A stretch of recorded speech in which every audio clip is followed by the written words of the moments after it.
इस कार्यक्रम के पुण्यार्जक हैं स्वर्गीय श्रीमंत सेठ हुकुमचंद जी कामरा की 11वीं पुण्य स्मृति। इस कार्यक्रम के श्रद्धान्वित परिवार पत्नी श्रीमती सुशीला कामरा, पुत्र विनोद कामरा, शशि देवेंद्र कामरा, नीलम राकेश कामरा, ज्योति सुनील कामरा, सपना मुकेश कामरा एवं समस्त श्रीमंत सेठ कामरा परिवार, ललितपुर, कामरा शूटिंग शर्टिंग, सूरत।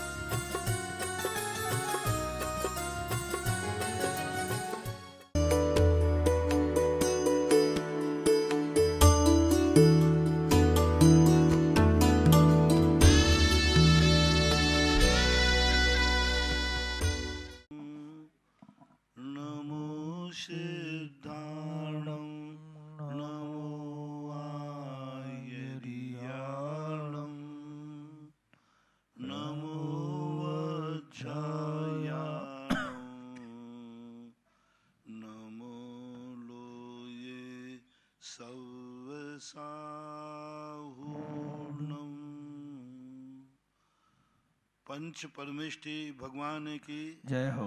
आचार्य श्री गुरुवर कुंद कुंद महाराज की जय हो। आचार्य श्री गुरुवर विद्यासागर महाराज की जय हो। परम पूज्य निर्यापक मुनि श्री 108 सुधा सागर जी महाराज की जय। समस्त मुनि संघ की जय। परम पूज्य मुनि श्री निष्कंप सागर जी महाराज की जय। मुंबई से विजय जैन की जिज्ञासा है, महाराज श्री के चरणों में नमोस्तु। महाराज श्री, मंदिर व मूर्तियों के निर्माण हेतु पत्थर और लकड़ी का प्रयोग मुख्य होता है, तो क्या इनके स्वाभाविक गुणों व परिपक्वता का प्रभाव व अतिशय भक्तों पर नहीं पड़ता? जैसे जमीन के ऊपर से प्राप्त पत्थर और वृद्ध सूखे पेड़ की लकड़ी जो पूर्ण परिपक्व या होने से अलग ही गुणकारी होती है, कृपया समाधान करें। नेचुरल शील्ड का प्रभाव अपने आप पड़ता है। लकड़ी और पत्थर एक नेचुरल व्यवस्था है, प्रकृति प्रदत्त वस्तु है, और प्रकृति प्रदत्त वस्तु का प्रयोग करने से पॉजिटिव रिजल्ट होते हैं, लेकिन सभी स्थानों पर नहीं। कुछ स्थान ऐसे होते हैं जिनमें लकड़ी पत्थर के प्रयोग अलग अलग किए जाते हैं, और इनके प्रभाव तो बनावट के ऊपर सबसे ज़्यादा पड़ता है। आकृति क्या है, लकड़ी किसकी लकड़ी है? लकड़ी तो बहुत सारी होती है। कुछ लकड़ियों का निगेटिव रूप होता है कुछ लकड़ियाँ जो होती हैं पॉजिटिव होती है। ऐसे ही पत्थरों में कुछ होते हैं, बहुत सारे पत्थर ऐसे होते हैं जो बहुत निगेटिव होते हैं। जितना अच्छा पत्थर लगाएंगे एनर्जी उतनी ही ज़्यादा डेवलप होती है। और पाषाणों के मंदिरों के अतिशय की बात तो सारे जगत में प्रसिद्धि ही है कि जितने मंदिर बनते हैं उन मंदिरों में एक प्रकार की ऐसी एनर्जी होती है जो एनर्जी यदि मूर्ति और भक्त उन दोनों को यदि सही रूप से संचालित करते हैं तो एनर्जी बढ़ सकती है। और सबसे ज़्यादा खंडहर भी यही होते हैं। आज दुनिया में सबसे ज़्यादा खंडहर पाषाण के मंदिर ही हैं। तो दोनों प्रकार की है ये मूर्ति और वास्तु शिल्प जो है उसके ज्ञानी व्यक्ति के द्वारा निर्मित किए जाएं, इनका सही उपयोग किया जाए तो ये सही रास्ता दिखाते हैं, और गलत उपयोग किया जाए तो गलत दिखाते हैं। इंदौर से प्रियंका महेंद्र जैन की जिज्ञासा है, महाराज श्री चरणों में नमोस्तु। महाराज श्री, किसी इतिहासकार ने लिखा है कि जीवन एक नाटक है, यदि इसके कथानक को समझ लें तो प्रसन्नचित्त संतुष्ट रह सकते हैं। महाराज जी, इसे हम किस प्रकार से समझें, कृपया समाधान करें। पूज्यवर कुंद अमृतचंद सूरी महाराज ने समय सार के अंदर आत्म ख्याति टीका में ये लिखा है, संसार एक नाटक का रंगमंच है, तुम उसके एक पात्र हो। तुम्हारा परिवार और असुर पड़ोसी भी उसके एक पात्र हैं। अब तुम कौन सा नाटक खेलना चाहते हो पहले निर्णय करो। माँ बेटे का नाटक खेलना चाहते हो, भाई बहन का नाटक खेलना चाहते हो, पति पत्नी का नाटक खेलना चाहते हो, भक्त भगवान का नाटक खेलना चाहते हो, कौन सा नाटक खेलना चाहते हो? जो नाटक खेलना चाहो उस नाटक के अनुसार आपको एक्टिंग करना पड़ेगी, प्रैक्टिस करना पड़ेगी। सब नाटक है। नाटक एक, उसको नाटक क्यों कहते हैं? जो दिखाने वाला है वो ओरिजिनल नहीं होता, लेकिन देखने वाला उसे ओरिजिनल समझता है। क्यों कहा पूज्यवर अमृतचंद सूरी ने कि संसार नाटक है? इसलिए कहा कि जो दिखा रहा है नाटक वो ओरिजिनल नहीं है और वो मायाचारी कर सकता है। एक माँ अपने बेटे के लिए मायाचारी कैसे करती है? वो बेटे के लिए माँ है, लेकिन पति के लिए तो वही अरुण गोयल रावण बन के आ जाएगा। और उसी से पर दूसरी पिक्चर में कहेंगे कि नहीं मुझे रैसलीला दिखाओ, तो वही बलराम बन के आ जाएगा। तीसरी पिक्चर में कुछ और बन के आ जाएगा। लेकिन जब वो जो पोज दिखाएगा सामने वाले को ये एहसास कराएगा कि मैं वही हूं, यानी सामने वाले को बुद्ध बना रहा है। तो संसार में जितने भी पोज हैं सब नाटक हो रहे। जो अपन को दिखा रहे हैं वो है नहीं, उनकी अंदर मनोदशा और है, अंदर में उसका और कुछ चल रहा है। और वो अंदर की बात दुनिया समझ नहीं पाती, तो दुनिया ये मान लेती है कि ये वही है जो मुझे दिखा रहा है, लेकिन अंदर से वो जानता है जो ये समझ रहा है वो मैं हूं ही नहीं।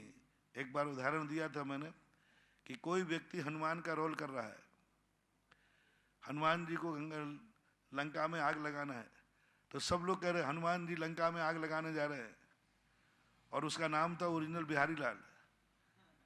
तो उसके घर में आग लगी। अब उसकी रुचि लंका में आग लगाने की, अपने घर की आग बुझाने की।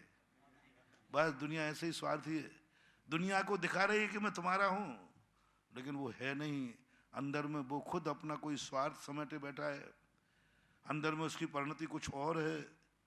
इसलिए संसार को एक नाटक मान करके खेलो, अपनी ओरिजिनलिटी स्वयं समझो, और दुनिया के सामने तो जो सामने वाला समझना चाहता है वही प्रस्तुतिकरण दो।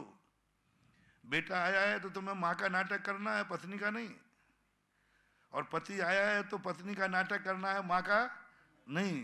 यदि तुमने बेटे के सामने पत्नी का और पत्नी के सामने माँ का नाटक किया तो अनर्थ हो जाएगा, मामला बिगड़ जाएगा, झगड़ा हो जाएगा। इसलिए नियति है, जो सामने वाले से पूछो वो क्या देखना चाहता है, तुम्हें किस रूप में देखना चाहता है, बस उसी रूप का पोष तुम धारण कर लो। इसलिए संसार एक बहुत बड़ा नाटक है।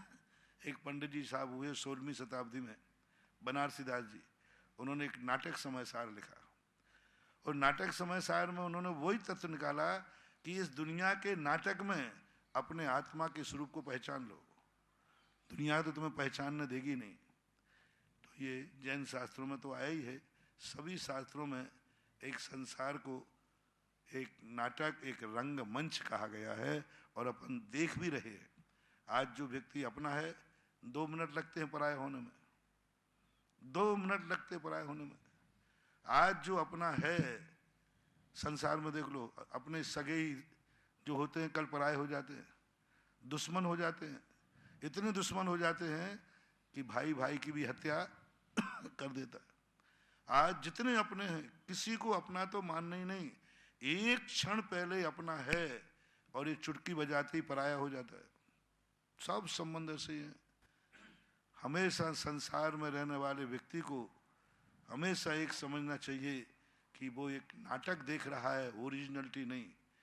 और ज्ञानी व्यक्ति समझ जाता है, देखने वाला भी, ये जो मुझे दिखा रहा है यह है नहीं है। ज्ञानी समझेगा। अज्ञानी तो ये समझेगा टीवी पर कौन आ रहे हैं, रामचंद्र जी। तो उड़ीसा वाले क्या लेके बैठते थे, जब रामायण आती थी तो वे अगरबत्ती लगा के बैठते थे, रामचंद्र जी आ रहे हैं, और आरती उतारते थे। और जो ज्ञानी होता था वो कहता मुझे मालूम है अरुण गोयल आ रहा है।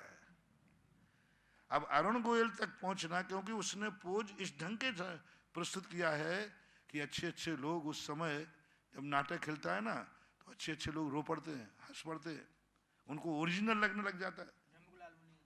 हाँ, ब्रह्मकुमार मुनि ओरिजिनल लगने लग जाता है, जैसे ओरिजिनल है, भूल जाता है कि ये नाटक है। ब्रह्मकुमार मुनि का हमारे आता है, नाटक खेलने गया, राजा को ओरिजिनल लगा, मर गया वो। लेकिन कुछ ज्ञानी पुरुष होते हैं, वो कहते नहीं, ये जो संबंध मुझे संसार में दिख रहे हैं ये ओरिजिनल नहीं है, ये मेरा हो नहीं सकता, धोखा दे सकता है, कल पराया हो जाए। आज अपन 18 नाथों की कथा पढ़ो शास्त्रों में। आज अपने घर का बेटा है, मर करके दुश्मन के यहाँ जन्म गया, बताओ, एक क्षण में पराया हो गया। तो ऐसी स्थिति में संसार में किसी पर विश्वास मत करो, कोई अपना हो नहीं सकता। और मैंने तो आज तक जितने देखा है, जितने सगे हैं उन्हीं ने दगा दिया है, पराया तो दगा दे ही नहीं सकता। इसलिए हमेशा अपने आप के स्वरूप को, इसलिए नीतिकारों ने जो प्रश्न किया कि नाटक के रूप में, रंगमंच के रूप में प्रस्तुत किया, होना ही चाहिए। अपना ज्ञान जगाओ, किसी के होके मत रहो। किसी की पीठ पर यदि तुम सवार होके जाओगे, किसी भी दिन वो पीठ अलग हो जाएगी, तुम धड़ाम से नीचे गिरोगे। क्योंकि एक क्षण लगना है अपना होना और पराये होने में। तुम आकर के रह जाओगे, क्या हो गया? कुछ नहीं, जो होना था वही हो गया। ऐसा गंज वासोदा से ब्रह्मचारिणी नीलांजना दीदी जिनकी जिज्ञासा है, महाराज श्री वर्तना, लक्षण और अर्थ पर्याय में क्या अंतर है, और परिणाम और व्यंजन पर्याय किसे कहते हैं? कृपया समाधान। वर्तना कहलाती है वर्तना, कंटिन्यू लर्निंग, एकदम निरंतर चलते जाना, जैसे घूम रहा है। परिणाम कहलाता है यह नया, यह पुराना है, ये एक परिणाम, ये दो परिणाम। परिणमन अलग है, वर्तना एक क्रिया है, वर्तता है, वर्तना एक क्रिया है। परिणाम एक प्रकार का भाव है जो परिणाम अपना स्वरूप रखता है। वर्तना क्रिया है, वर्तना कोई वस्तु नहीं है, वर्तना कोई परिणति नहीं है, वर्तना एक क्रिया है मात्र। और परिणाम वस्तु है, परिणाम वस्तु का स्वभाव है, परिणाम तत्व है, वर्तना तत्व नहीं है। वर्तना परिणाम क्रिया परत्वा परत्वे च कालस्य। वर्तना एक क्रिया, परिणाम, परिणाम यानी एक कोई भाव है ऐसा जो उस भाव को वो परिणमन कराता है, वर्तना करता है। क्रिया, वर्तना परिणाम क्रिया, वर्तना से हट करके क्रिया, क्रिया जो हो रही है, वर्त रही है, किस रूप वर्त रही है? परिणाम रूप। कैसे वर्त रही है? क्रिया रूप। क्या हो रहा है? नया और पुराना। ये चारों की चारों चीजें वर्तना परिणाम क्रिया में बहुत भिन्न भिन्न हैं, लगती हैं ऐसे के पास हैं। जो पर्याय में कैसे, अर्थ पर्याय किसे कहते हैं? अर्थ पर्याय भिन्न वस्तु है। वर्तना परिणाम क्रिया परत्वा परत्वे च कालस्य, ये कोई वस्तु नहीं है, ये एक वस्तु के परिणमन के स्वरूप हैं। और पर्याय तो वस्तु का अधिकार, वस्तु है, वस्तु का एक परिणमन रूप है। और जो वर्तना परिणाम क्रिया, ये कोई वस्तु नहीं, वर्तना नाम की कोई वस्तु नहीं, परिणाम नाम की कोई वस्तु नहीं, क्रिया नाम की कोई वस्तु नहीं, नया पुराने नाम की कोई वस्तु नहीं।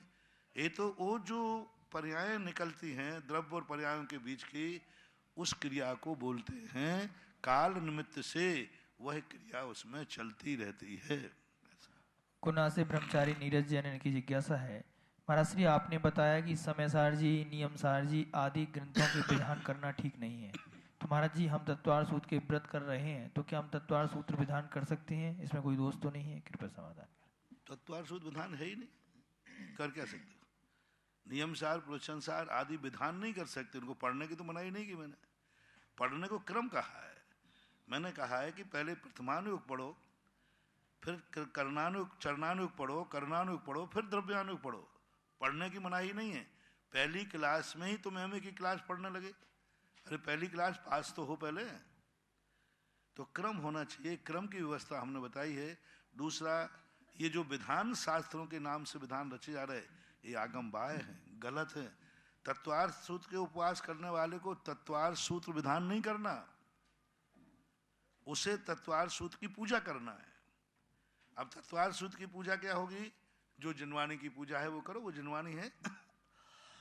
अलग से जो तत्वार सूत्र रचा जा रहा है, ये बिल्कुल आगमगाह है। समय सार विधान, नियम सार विधान, तत्वार सूत्र विधान, ये किसी शास्त्रों के नाम से लेकर विधान रचना, ये बिल्कुल गलत है।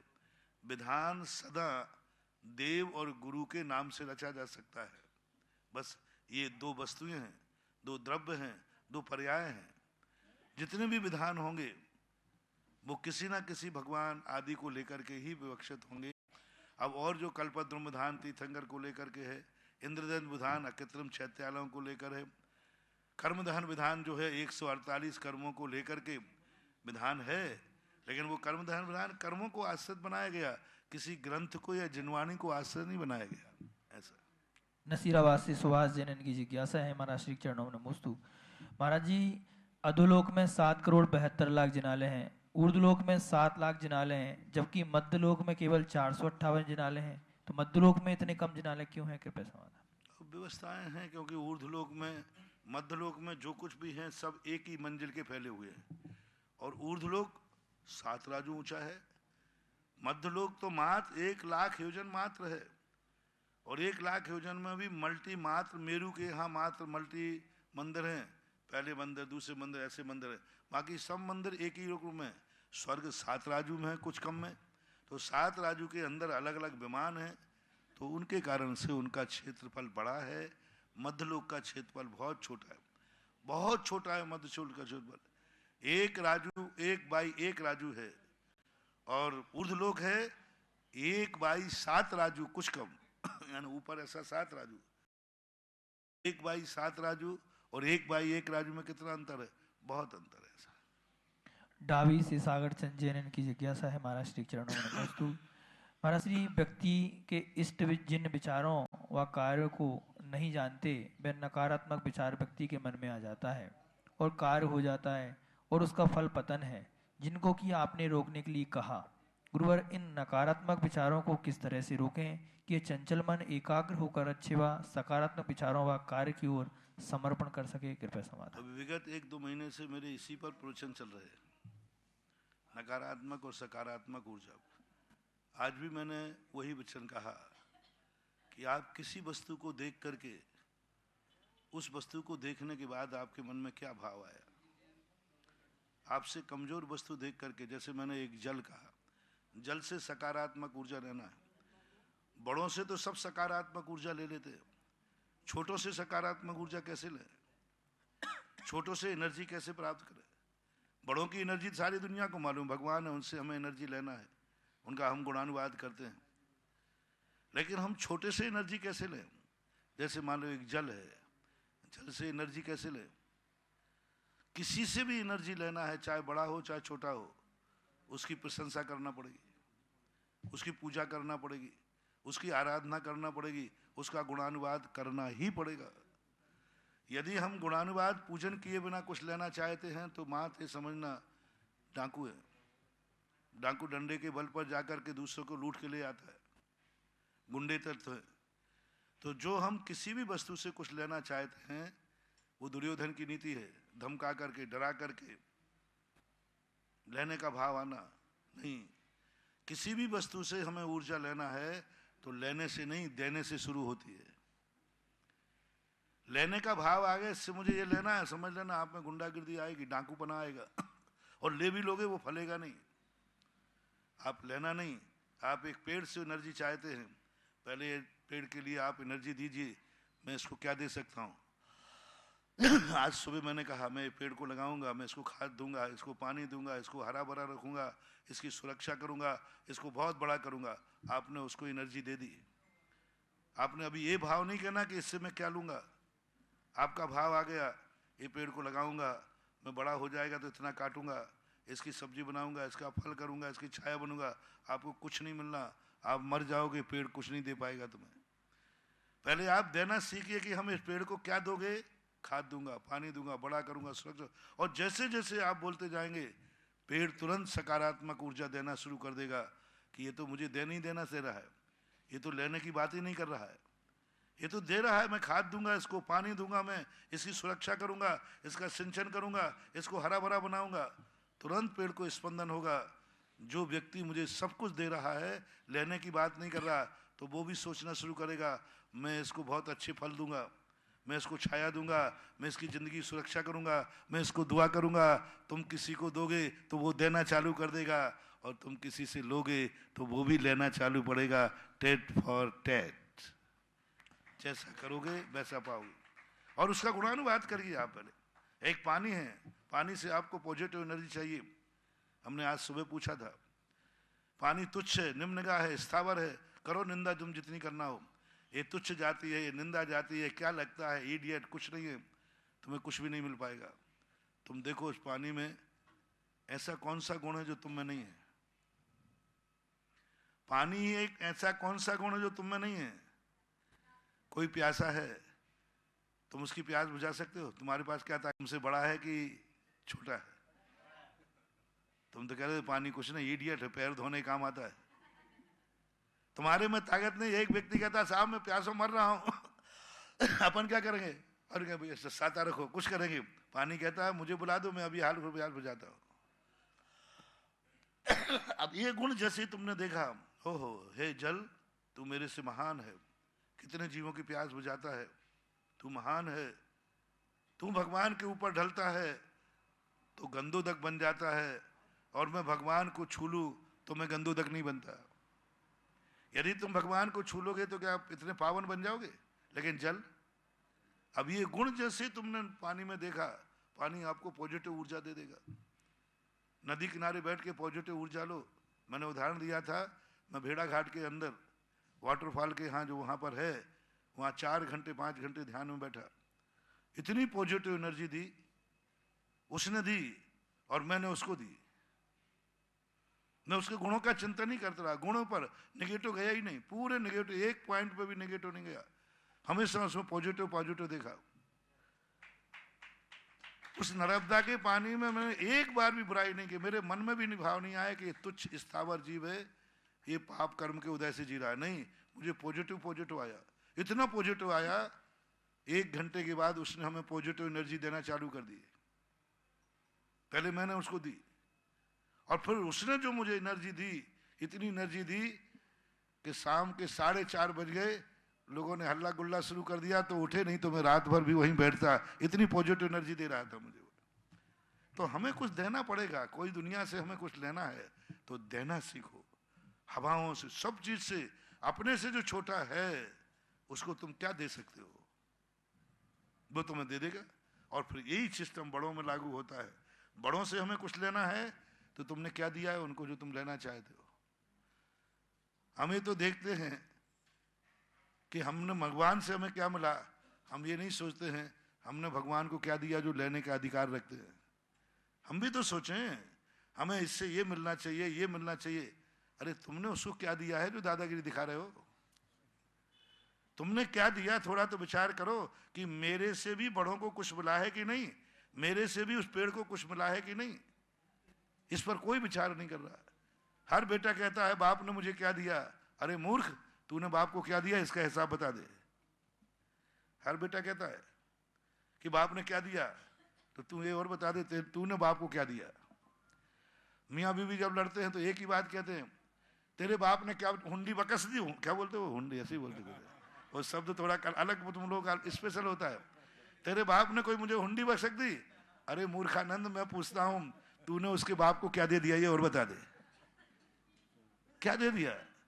यदि हम इस ढंग का पॉजिटिव सोच करें कि मैं दुनिया से कुछ लेना चाहता हूं, लेकिन मैंने दुनिया को क्या दिया, मैंने भगवान को क्या दिया, मैंने उस चींटी को क्या दिया, मैंने इन पेड़ पौधों को क्या दिया।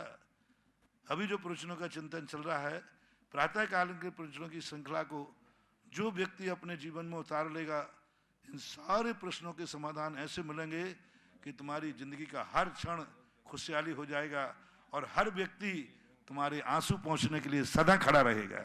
पॉजिटिव ऑनलाइन जिज्ञासाओं के बाद यहाँ उपस्थित सभी श्रावक श्रावकाएं और जिनवाणी चैनल और सुधा कलश चैनल के माध्यम से देख रहे देश विदेश के सभी श्रावक श्रावकाओं की ओर से परम पूज्य श्री के चरणों में कोटिशः है नमोस्तु नमोस्तु नमोस्तु गुरुवर। और आज की प्रथम जिज्ञासा कर रहे हैं श्री महावीर भैया जी अजमेर, और तैयार है कि श्रीमती निर्मला जी गोधा बिजुरिया। मेरे गुरुदेव को बारंबार नमोस्तु। महाराज श्री, आज आपने जो आज यहाँ पार्श्वनाथ भगवान की तपोस्थली और केवल ज्ञान स्थली पर 10 गणधरों पर आप ऐसे गए थे, और जो 10 गणधरों की पूरी वो मतलब छतरी वगैरह और ऐसा अलौकिक नज़ारा जो देखने को मिला, और ऐसी भीषण सर्दी में भी आप गए, वो अलौकिक नज़ारा आज आपके सानिध्य में देखने को मिला। ऐसा क्या ऐसा उस स्थान पर देखने को, और ऐसी क्या शक्ति है उस स्थान की? 1 मिनट में तुम पूछना चाहते हो। एक पागल था, वो दीवार में कान लगा के 3 दिन से सुन रहा था। तो दूसरा पागल आया, बोले क्या सुन रहे हो? बोले तुम्हें 2 मिनट में बता दूं, मैं 3 दिन में नहीं सुन पाया। तुम 2 मिनट में सुनना चाहते हो, मैं ये 20 साल की साधना आज पूरी हुई है। जय हो, जय हो गुरुदेव। 20 साल पहले जब मैं यहाँ आया था, उस समय मैंने उस भूमि पर बैठ करके ध्यान किया था, और उस दिन जो उसकी दुर्दशा देखी थी और जो मैंने कल्पना की थी, ये वो भूमि है जहाँ कभी कुबेर ने आकर के भगवान का समूषण रचना की थी। वो भूमि है जो जमीन निर्मल बनाई गई थी, 10 अतिशय थे, सुभिक्ष हुआ था चारों तरफ की यहाँ की भूमि का वातावरण कितना पावन। वो ध्यान मैंने किया था कि जब भगवान का समोषण लगता है तो वहाँ की भूमि कैसी होती है, वहाँ का वातावरण कैसा होता है, क्या होता है, और यहाँ का क्या है। और 20 साल की साधना करते करते करते आज 2020 हो गया। पहली बार कब आया था? 2000 में आया था। ठीक 20 साल हो गए। 20 साल की साधना कर रहा हूं, क्योंकि अभी तक मेरी जिंदगी में पहली बार किसी तीर्थंकर के प्रशस्त रूप से जहां कल्याणक हुआ हो, वो भी केवल ज्ञान कल्याणक, पहली बार ही गया हूं। किसी में सम्मेद शिखर में गया हूं, वो मोक्ष कल्याणक है। तो इस भूमि के लिए 20 साल से जो साधना की थी कि वो कमोषण की रचना, आज पहली बार, विश्व में पहली बार 225 कमलों के ऊपर भगवान विहार करते। इस मंदिर का नाम है श्री दिगंबर जैन गगन विहारी कमल मंदिर पारसनाथ। श्री दिगंबर जैन पार्श्वनाथ गगन विहारी कमल मंदिर। गगन विहारी, आकाश में कैसे भगवान विहार करते थे, और वो विहार करती हुई मुद्रा की मूर्ति आज पहली बार खड़ी देख करके बहुत आनंद आया। चारों तरफ से 225 कमल है। जो जो बिजोलिया देव के दर्शन कर चुके हैं, चिंता मत करना, तुम्हें एक बार फिर आना पड़ेगा पड़ेगा पड़ेगा। जय हो। क्योंकि आज जो चीज खड़ी हुई है ये विश्व में, दुनिया में कहीं मिलेगी नहीं। वो तो तुम्हें दोबारा एक बार आना ही पड़ेगा देखने के लिए। और जिन्होंने नहीं किए हैं वे अपना मन बना लें एक बार।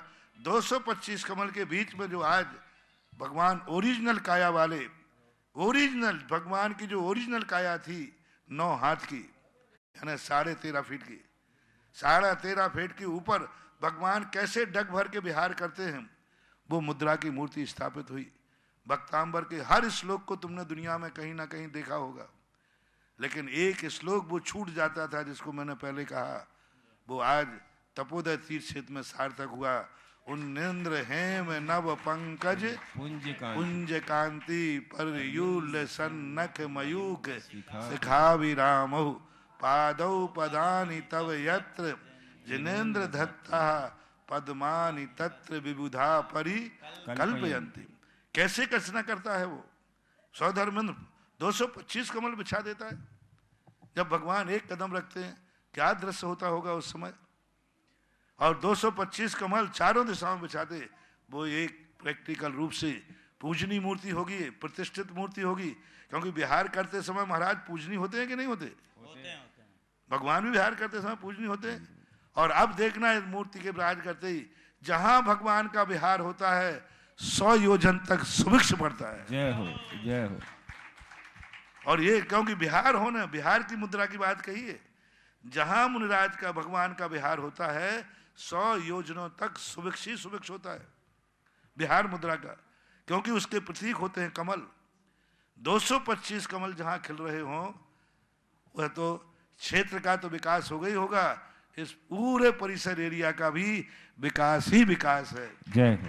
तो आज मैंने बहुत, और वो जो 20 साल की कल्पना थी आज एक साकार रूप ली, और बहुत अच्छा रूप, बहुत बढ़िया रूप। अब भगवान वहाँ स्थापित हो गए, खड़े हो गए। अब बस उनमें प्राण प्रतिष्ठा बाकी है, उसकी भी बहुत जल्दी देखो कुछ निमित्त बनता है। जय हो। नमस्ते भगवान।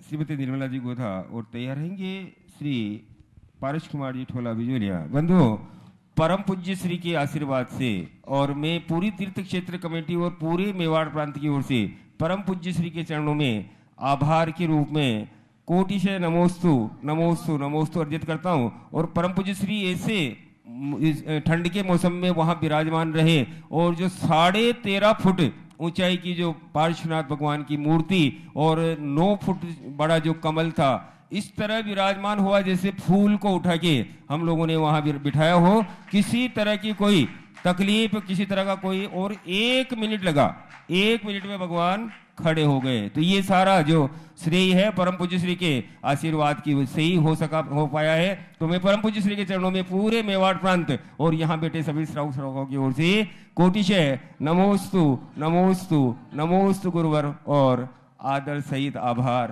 अभिव्यक्त करता हूँ। जिज्ञासा रखेंगे। गुरुवर के चरणों में बारंबार नमोस्तु। महाराज जी, आदिनाथ भगवान के निर्वाण के बाद जब भरत चक्रवर्ती को ध्यान आया कि भगवान तो मोक्ष चले गए, अब हमारे को कौन रास्ता दिखाएगा, तो गणधर के द्वारा उपदेश मिला कि स्थापना निक्षेप के माध्यम से आप जान सकते हैं। तो महाराज जी, ये स्थापना निक्षेप का क्या अर्थ है?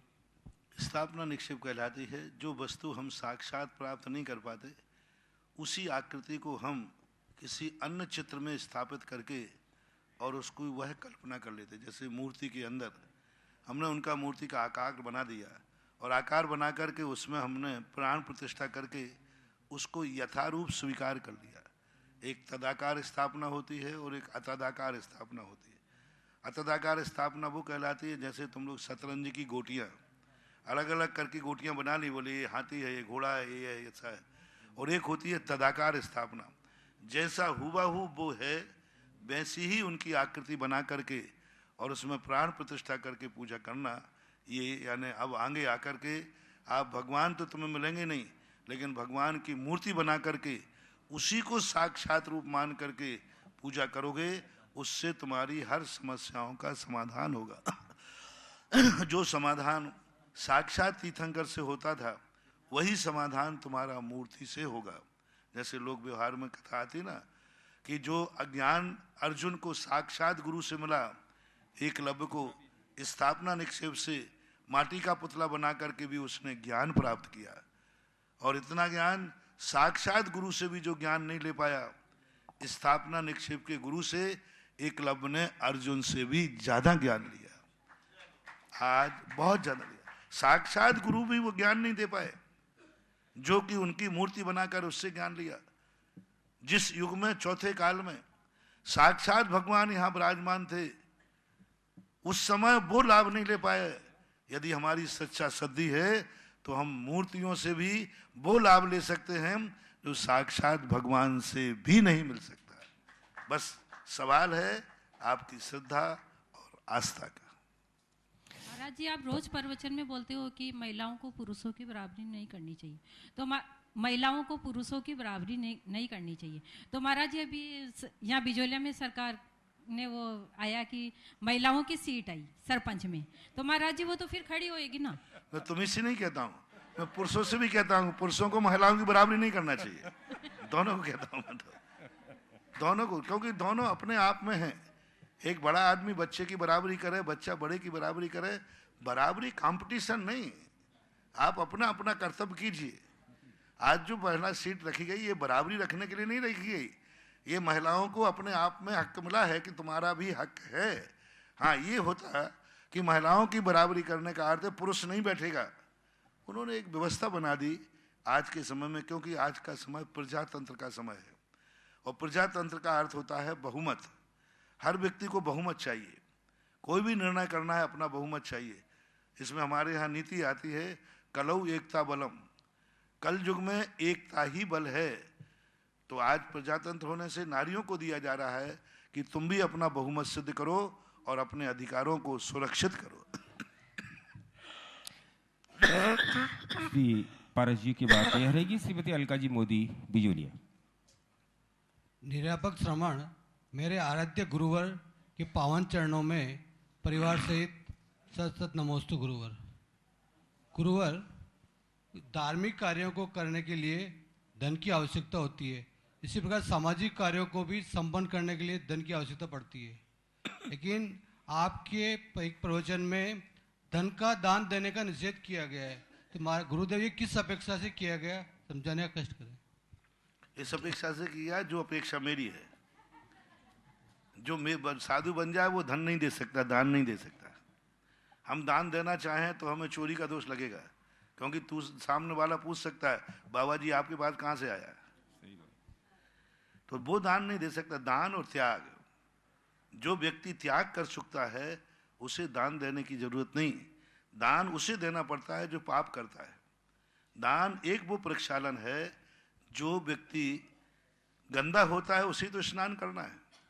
यदि आप अर्थ कमाते हैं तो दान देना है। टैक्स कब देना पड़ता है? सरकारी भाषा में टैक्स बोलते हैं, धार्मिक भाषा में दान बोलते हैं। टैक्स कब देना? कमाने पर कि बिना कमाने पर? कमाने पर। बस। और नहीं कमाओगे तो नहीं देना। तो हम बिना कमाए हुए हैं तो हम देना नहीं पड़ता। न सरकार मांगने आती है न धर्म मांगने आता है। तो सरकार का जो टैक्स है कमाने पर है, धर्म का टैक्स है दान। यदि आप कमाते हैं तो आप अपना दान दो रूपों में खर्च कीजिए। एक उनको दीजिए जो तुमसे बहुत आगे निकल चुके हैं, कमाना छोड़ करके धर्म की गद्दी पर बैठ गए, उन पूज्य को, भगवान को, गुरु को। एक भाग उनको दीजिए जो तुमसे पुण्यहीन हैं, जिनकी किस्मत में पुण्य नहीं है, गरीब हैं, दुखी हैं, उनको अपना दान दीजिए। ये दो भागों में दान दिया जाता है। 4 भाग करना चाहिए, एक स्वयं के लिए, एक अपने परिवार के लिए, एक अपने से छोटों के लिए और एक अपनों से बड़ों के लिए। तो दान देने का निषेध नहीं किया, लेकिन दान धर्म नहीं है। दान एक मजबूत बर्तन गंदा नहीं होता, जो कपड़ा गंदा नहीं होता, क्या आप उसको अटैची से निकाल के प्रतिदिन धोते हो? नहीं। क्यों नहीं धोते? गंदा नहीं हुआ। गंदा नहीं हुआ, बस सीधी बात है। गंदे होते हो, दान कमाते हो, सांची झूठी अच्छे बुरे सब करते हो, तो उसके प्रक्षालन के लिए अपने धन का दान देना चाहिए। और गंदे नहीं हुए हो तो दान देने की कोई जरूरत ही नहीं है। नमोस्तु गुरुवर। अलका जी मोदी के बाद तैयार रहेंगे श्री संजीव जी जैन राघवगढ़। बंधु, परम पूज्य श्री के आशीर्वाद से तपोदय तीर्थ क्षेत्र पर एक सोने की जारी बन चुकी है और दूसरी सोने की जारी का काम चल रहा है, और उसमें आज मेरे पास बहुत सारे नाम आए हुए हैं। और उस सोने की जारी से नए मंदिर में बड़े बाबा पार्श्वनाथ की पहली शांति धारा उसी सोने की जारी से होगी। तो इसके लिए 51,000 रुपए की राशि गुप्त दान भानपुरा से, 5100 रुपए सेल कुमार अनिल कुमार जैन न्यू स्वरूप ब्रदर्स खजूरी बाजार इंदौर, 5100 रुपए सुधा अरुण जैन परिवार ग्वालियर, 5100 रुपए अंजलि विवेक जैन सपरिवार भोपाल, 11,000 रुपए प्रेमचंद जी जैन पौत्र सम्यक जैन के जन्मोत्सव उपलक्ष्य में अलवर, 11,000 रुपए संयम कटारिया जी केकड़ी, 11,000 रुपए श्री चेतना दिलीप कुमार जी जैन रतलाम, 11,000 रुपए विनोद कुमार जी संध्या जैन नैनपुर मंडला मध्य प्रदेश, 5100 रुपए सोने की जारी में पूर्णम विनेश जैन हापुड़, 15,000 रुपए गुप्त दान जयपुर से, 5100 रुपए सेठ सिद्धार्थ जैन खांदू कॉलोनी बांसवाड़ा, 21,000 रुपए दीवान जी की नशिया महिला मंडल सीकर राजस्थान, 5100 रुपए कुमारी रिद्धिमा अभय कुमार सुनीता अजमेरा मंसूर, छात्रा ज्ञानोदय विद्यापीठ प्रतिभास्थली जयपुर, 5100 रुपए सोने की जारी में अजय प्रतिभा यश जैन गुरुग्राम हरियाणा, 11,000 रुपए संयम जी कटारिया केकड़ी, 5100 रुपए नंदलाल जी ऋषभ जी मनोज जी विनोद जी भावित धवल जैन बगड़ा महावीर नगर कोटा, 5500 रुपए सोने की जारी में श्री प्रेमचंद जी जम्मू कुमार जी अशोक जी ठक परिवार बिजोलिया, इनने आज क्षुल्लक श्री का आहार हुआ गंभीर सागर का इस उपलक्ष्य में दिए, और एक सोने की अंगूठी और एक कान की बाली गुप्त दान के रूप में। तो सभी के दान की अनुमोदना, और भी जिनकी भावनाएं हो अपनी अपनी भावनाएं प्रेषित करें। जिज्ञासा। नमोस्तु महाराज जी, नमोस्तु महाराज जी। महाराज जी, मेरी जिज्ञासा है कि 12वें गुण स्थान में यथाख्यात चरित्र होता है तथा 13वें गुण स्थान में भाव मन नहीं होता है, तो शुक्ल दान क्यों और कैसे होता है? शुक्ल ध्यान जो है ये मन का विषय हो, कोई नियम नहीं, क्योंकि वहाँ पर उनका जो ज्ञान है, ज्ञान के माध्यम से उनका ऐसा परिणमन होता रहता है और वो अबुद्धिपूर्वक होता है। इसलिए तीसरा और चौथा शुक्ल ध्यान जो है ये उपचार से कहा गया क्योंकि एकाग्र चिंता निरोधो ध्यानम, एकाग्र चिंता का निरोध का नाम ध्यान है। तो अब 13वें गुण स्थान में 14वें पर मन नहीं है, लेकिन मन नहीं होने के बावजूद भी अभी जो कर्म है तो पूर्व संस्कार के कारण से उन कर्मों की क्षय का कार्य देखा जाता है, तो उपचार से उसे शुक्ल ध्यान आदि संज्ञा प्राप्त है। और संसार अवस्था में बिना मन के ध्यान बनता नहीं। वो उनके लिए एक अलग से व्यवस्था बनाई गई 2 शुक्ल ध्यानों के लिए। नमोस्तु महाराज श्री के चरणों में सादर नमोस्तु। मैं राधोवर्ती संजीव जैन। महाराज श्री, मेरे मन में आज एक विचार आया। आप जब 225 कमलों के बीच में भगवान पार्श्वनाथ उपसर्ग विजेता जी के समोसरण का स्वरूप क्या होगा उसके बारे में मैं पूछना चाह रहा था। भैया जी ने पहले ही पूछ लिया। महाराज जी, मैं आपसे विनम्र अनुरोध करके एक बात जरूर बोलना चाह रहा हूँ। हम लोग अज्ञानी थे। राधोगढ़ में छोटे छोटे बच्चे प्रतिदिन मंदिर नहीं आते थे। आज जब से आप राधोगढ़ में आपके चरण कमल पड़े हैं, उस दिन से आज तक पूरे भारतवर्ष राधोगढ़ जैन मंदिर में ही नहीं, पूरे भारतवर्ष के बच्चे आपके से प्रेरणा लेकर पूजन अभिषेक दिन प्रतिदिन बढ़ चढ़कर ऐसी ठंड में कर रहे हैं। मैं आपका बहुत बहुत आभारी हूँ महाराज जी, जो आपने हम अज्ञानियों को मार्ग प्रेरित किया है। मैं आपका बहुत बहुत आभारी हूँ। मेरा भावना ही एक है, या तो सारे लोगों को ऐसे रास्ते पे पहुंचाऊंगा जहां से वो गंदे ना हो, और या फिर ये नहीं कर पाया तो हर गांव में एक स्नान गृह बनाऊंगा जिससे गंदे होने के बाद वो नहा सकें। पहला तो ये बनाऊंगा कि कोई गंदा, गुड बेटर बेस्ट, तो वो तो बनाना हमें मुश्किल दिख रहा है कि हम सबको बाबा जी बना लें कि कोई पाप ही नहीं करना पड़े, ये तो संभव है नहीं। लेकिन एक काम हो सकता है, जहाँ जहाँ भक्त हैं और वो गृहस्थिक संसारे गंदे होंगे, तो ये मंदिर उन गंदे लोगों के लिए हैं जो गृहस्थी में गंदे होते हैं और मंदिर में आकर स्नान कर लेते हैं। क्योंकि पापों का जो प्रक्षालन होता है, जिनेंद्र भगवान के दर्शन करने से, आपकी भाषा में स्नान बोल रहा हूँ, सैद्धांतिक भाषा में है, जितना जितना भगवान का दर्शन करता है उसके पापों का प्रक्षालन होता है। इसलिए या तो पाप करना छोड़ो या मंदिर जाना शुरू करो, पूज्य बनो या पूजा करो। मेरा एक नारा है, बहुत पुराना नारा दिया था हमने गृहस्थों को, 2 तुम्हारे लिए मार्ग हैं, पूज्य बनो या पूजा करो। तीसरा कोई रास्ता नहीं है, तीसरा तीये की बैठक है। 2 ही रास्ते हैं, या तो पूज्य बनो और या फिर पूजा करो। जो पूज्य बन गए उनकी पूजा करो, नहीं तो स्वयं पूज्य बनो।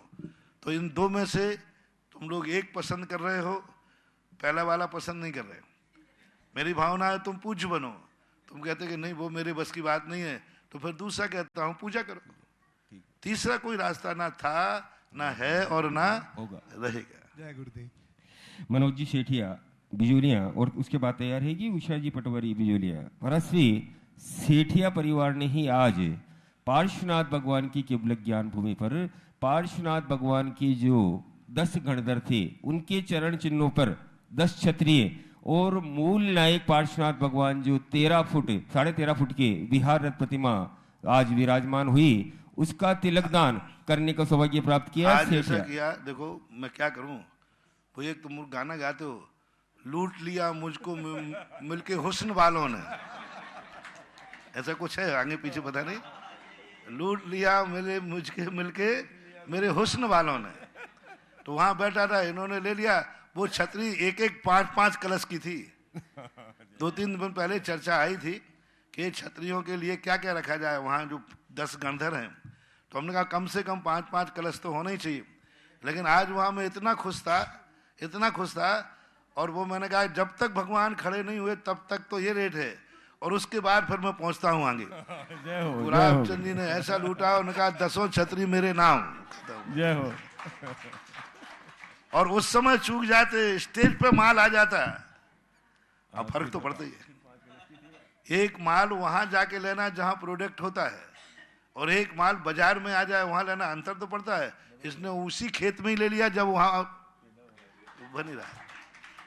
आज भगवान का तिलकदान भी किया परिवार ने, और 10 गणधरों की छतरियों की जो स्थापना हुई, वो देखते ही लगता है अभी 1-2 दिन के बाद देखना उसका क्या रूप बनने वाला है। बहुत अच्छा। श्री गुलाब चंद जी, रमेश चंद जी, विनोद जी, मनोज जी, प्रमोद जी, मनीष जी, दीपक जी, कथान जी, मनन जी, आह्वान अलंकृत सेठिया परिवार बिजोलिया, और 27 कलश के माध्यम से आपने वो पूरा परिसर अपने नाम से दान किया है 27 कलश के माध्यम से, आपके परिवार की बहुत बहुत अनुमोदना जिज्ञासा रखेंगे। मेरे आराध्य गुरुदेव के चरणों में बार बार नमोस्तु नमोस्तु नमोस्तु। हे गुरुदेव, आप इतनी भीषण गर्मी में भी, आप इतनी भीषण सर्दी में भी आपने इतनी शक्ति दी, जिसके साथ आपने शिलालेख पे ये तिलों का अपने तिलक दान का सौभाग्य हमें मिला। इसका ऐसा हमारा क्या पुण्य का होगा जो जिससे हमें ये सौभाग्य मिला। और साथ में बेटा अभी तो मेरे में बहुत शक्ति है, धर्म के कार्य तुम कराते जाओ, मैं तो बर्फ की सलाह पर भी बैठने को तैयार हूँ। जय हो, जय हो। गुरुदेव, जो ये तिलक दान का महत्व हमें क्या होगा इसका? तिलक दान कहलाता है किसी वस्तु को स्वीकृत करना। जब कोई व्यक्ति तुम लोग शादी में देखते हैं, यदि आपको वस्तु पसंद आ जाती है तो आप कहते हथवना, अंगूठी पहना देते। पहले आप देखने जाते हो, सब करते हो, और जैसे ही पसंद आ गया दोनों को तो फिर आप कुछ ना कुछ लेन देन करते हो कि नहीं? नारियल दे देते हो, अंगूठी पहना देते हो। तो इसी प्रकार मूर्ति को, जब हमारे लिए मूर्ति हमने देखी, पसंद आ गई, अभी तक मूर्ति तुम्हारी नहीं थी, अपनी नहीं थी, जैसे ही मूर्ति पसंद आई तो आप हथौना कीजिए। तो ये कहना चाहिए तिलक दान आपकी भाषा में सगाई, विवाह नहीं, विवाह तो पंचकल्याणक है, ये सगाई कहलाती है कि इसको मैं मूर्ति को स्वीकार करता हूँ। और ये कार्यक्रम पहले खदान पे होता था, जब मूर्ति को अपन पत्थर निकालते थे उस समय तिलक दान की विधि होती थी, शिला पूजन कहलाती थी। अब आजकल का सिस्टम है, वहाँ जंगलों में कौन पहुँचे कहाँ पहुँचे, तो आजकल ये सिस्टम बना लिया कि तिलक दान के पहले मूर्ति शिल्पी की और तिलक दान के बाद मूर्ति जो बैठालने वाले की होती है, यजमान की। इसलिए तो ये तिलक दान को ऐसा मानना चाहिए। उषा जी पटवारी की बात तैयार रहेंगे। श्री अंकित जी जैन, डोंगरगढ़।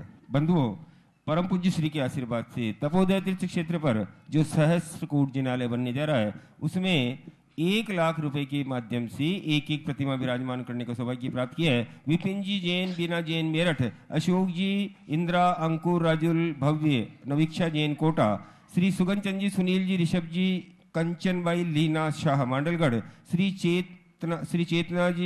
चेतना जी, दिलीप कुमार जी जैन रतलाम, श्री महेंद्र कुमार जी जैन, श्रीमती संतोष देवी जैन बालोत्रा बाड़मेर। और परम पूज्य श्री के आशीर्वाद से जो असीमकालीन भक्तामर विधान यहाँ प्रारंभ होने वाला है, उसमें आज श्री राजेंद्र कुमार जी, सरिता जी, अनुज जी, तनुज जी, प्रियंका जैन, हरिनगर, घंटाघर, नई दिल्ली, दयाचंद जी, विमल, राजेंद्र, अभिनंदन, स्वागत जैन कोटिया परिवार, मंडाना, विविध जैन के जन्मदिवस के उपलक्ष्य में इनने भी ये सौभाग्य प्राप्त किया। सभी की पुण्य की अनुमोदना जिज्ञासा।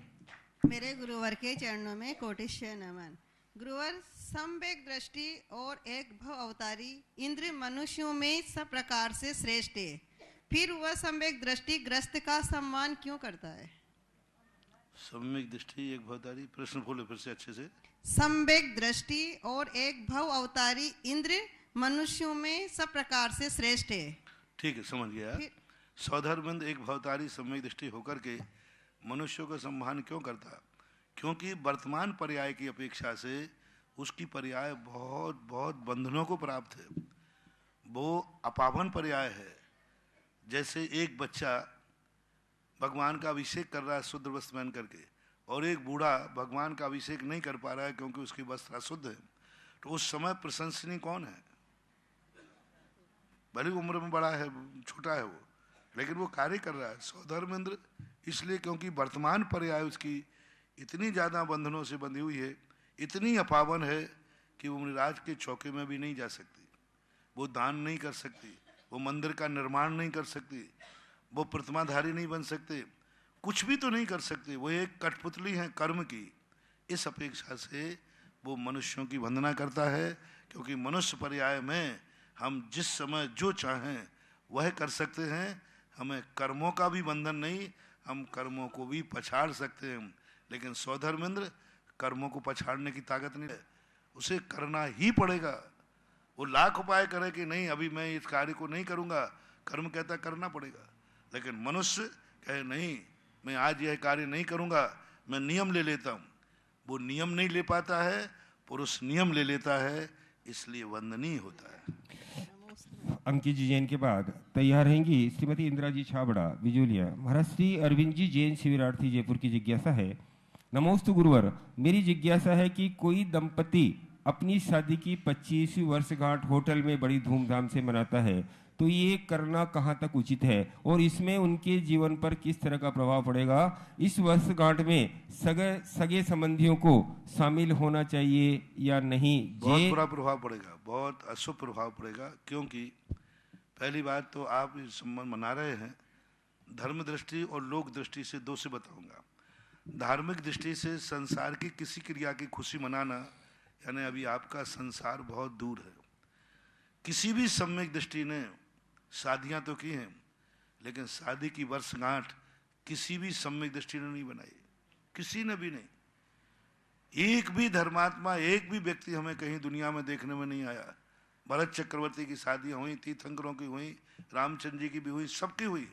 रामचंद्र जी ने न जैन दर्शन में न वैष्णव दर्शन में उन्होंने कभी अपनी शादी की वर्षगांठ नहीं बनाई। बड़े बड़े राजा महाराजा हुए, सम्यक दृष्टि हुए, क्योंकि संसार बढ़ाने वाली क्रिया की खुशी मनाना धर्म के अनुसार रौद्र ध्यान है, और रौद्र ध्यान जो है वह अपने जीवन में मांगलिक नहीं होता। इसलिए पहली बात तो ये परंपरा हमारे शास्त्रों में थी नहीं, ये परंपरा पाश्चात्य देशों से आई, वैलेंटाइन डे से आई, ये परंपरा पाश्चात्य संस्कृति से आई, भारतीय संस्कृति नहीं है। किसी भी दर्शन में इस प्रकार की परंपरा का कोई उल्लेख नहीं किया गया। ये परंपरा विदेशों से आकर के आज हमारे ऊपर हावी हो गई। अब आप मनाते हैं, ये तो मैंने धार्मिक दृष्टि से मनाया। लौकिक दृष्टि से भी आप यदि मनाते हैं, तो यदि आपको खुशी का इजहार करना है, तो आप होटल में जब गए हैं तो आप अपने पाप के स्थान पे गए हैं, पापियों के स्थान पे गए हैं। वहाँ आपका 25 वर्ष का जो मेहनत है, 25 वर्ष का जो सगुन है, वो सब पाप में बदल जाएगा, अब सगुन होगा। यदि 25 वर्ष की आपको शादी की सालगिरह ही बनाना है, तो पूरे रिश्तेदारों को लेकर के तीर्थ क्षेत्र की वंदना कराइए। 25 साल को यदि आपको मना नहीं है, तो किसी हॉस्पिटल के किसी गरीब मरीज को, 25 मरीज को गोद ले लीजिए। कि मना नहीं है तो किसी विद्यालय में जाकर 25 बच्चों को, गरीबों को पढ़ा दीजिए। बना नहीं है तो 25 झोपड़ियां बना करके किसी गरीबों को रख दीजिए। बना नहीं है तो 25 गायों को गौशाला में पालन करा दीजिए। ये सबसे बड़ी 25 है। गायों के लिए, गाय जो होती है मरने जाती हैं, 25 गायों को गोद ले लो, 1 साल की एक लिख गाय, तो भी वह संसार की क्रिया आपके लिए सगुन बन सकती है। अभी 1 जनवरी को मैंने कहा था, बहुत सारे देश के लिए मैंने संदेश दिया, जो दिन तुम्हारा खुशी का दिन आवे, वो दिन कभी होटल में मत मनाना। ये सबसे बड़ा अपशगुन है। तुम्हारे जीवन में कोई ना कोई डाउनफॉल आएगा। ये खुशी मनाने के बाद आप कोई ना कोई विषाद में जाएंगे, कोई ना कोई दुख में जाएंगे, कोई ना कोई पहाड़ टूटेगा, कोई ना कोई अपशगुन होगा। क्योंकि आपने अपना 25 साल के जो सुख के इजहार था, वो पापियों के बीच में पाप के स्थान पर मनाया। होटल जो है एक ऐसे स्थान है जहाँ सब कुछ क्या होता है तुम्हें सब मालूम है। मैंने कहा था ना, अच्छा दिन वहाँ मत बनाओ। देखोगे तो पाप, सुनोगे तो पाप की बातें, मन में आएंगी पाप की बातें, बोलोगे तो पाप की बातें, वातावरण भी सब पापमय है, रागमय है। वहाँ यदि तुम खुशी का दिन मनाओगे, लौट करके लुट करके आओगे, अपशगुन करके आओगे। अच्छा दिन यदि तुम्हारा है तो ऐसे स्थान पर मनाओ जहाँ आँख से देखो तो पवित्रता, कानों से सुनो तो पवित्रता, मुंह से बोलो तो पवित्रता, और जहाँ जो कुछ भी कार्य करो वहाँ का द्रव्य गुण पर्याय सब पावन है।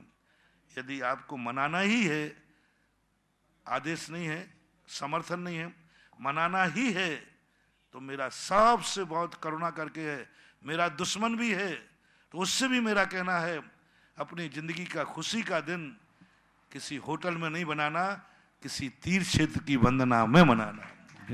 25वें दिन में आप एक ऐसा विधान करो, सारे रिश्तेदारों को बुला करके एक दिन का विधान करो, किसी तीर्थ क्षेत्र पर जाकर पूरे रिश्तेदारों को विधान में बैठा लो और उनके साथ भगवान की पूजा करो, भक्ति करो। बहुत सारे आइटम है, बहुत सारे कार्यक्रम है। ऐसा कुछ कार्य करो जिससे वो तुम्हारा 25 साल का जो मांगलिक है, मंगल कभी होटल नहीं होती रे, मंगल सदा मंदिर होता है रे। जय हो, जय। कभी होटल मंगल होती, तुम चाहते हो मेरा 25वां वर्ष मांगलिक होवे, तो मांगलिक कैसे होवे? होटल को कहीं मंगल देख सुना है? तुम्हारे मुंह से पूछना, होटल मंगल होती है क्या? नहीं। मंगल होता है मंदिर। वहां जाकर के मंगल के स्थान पर जाओ तो मंगल होगा। तो इस प्रकार की स्थितियों को आपको सोचना चाहिए। अंकित कुमार जी जैन के बाद इंदिरा जी छाबड़ा। परम पूज्य मुनिराज के चरणों में बारंबार नमस्तु।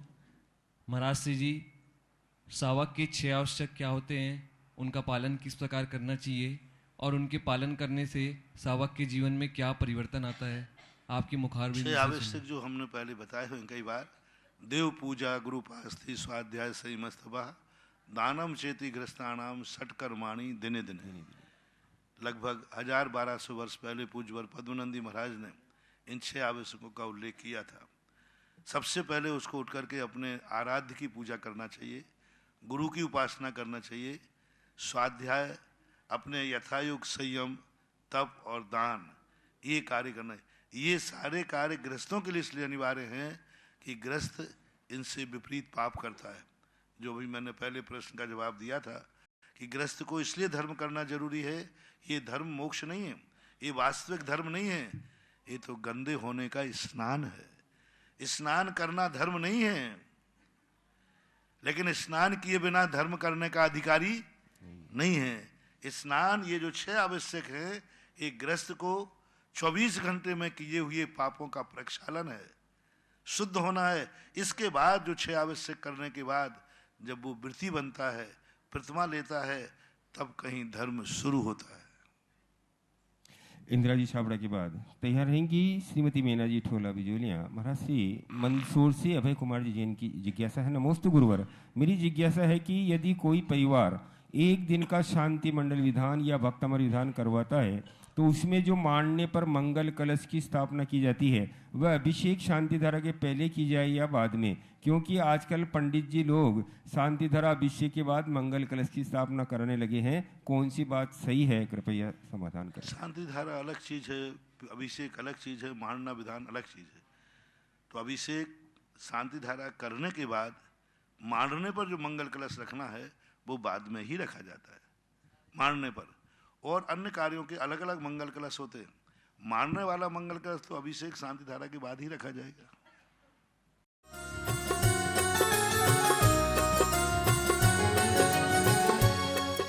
इस कार्यक्रम के पुण्यायोजक थे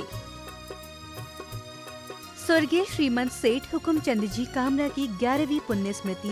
इस कार्यक्रम के श्रद्धान्वित परिवार पत्नी श्रीमती सुशीला कामरा, पुत्र विनोद कामरा, शशि देवेंद्र कामरा, नीलम राकेश कामरा, ज्योति सुनील कामरा, सपना मुकेश कामरा एवं समस्त श्रीमंत सेठ कामरा परिवार, ललितपुर, कामरा शूटिंग शर्टिंग, सूरत।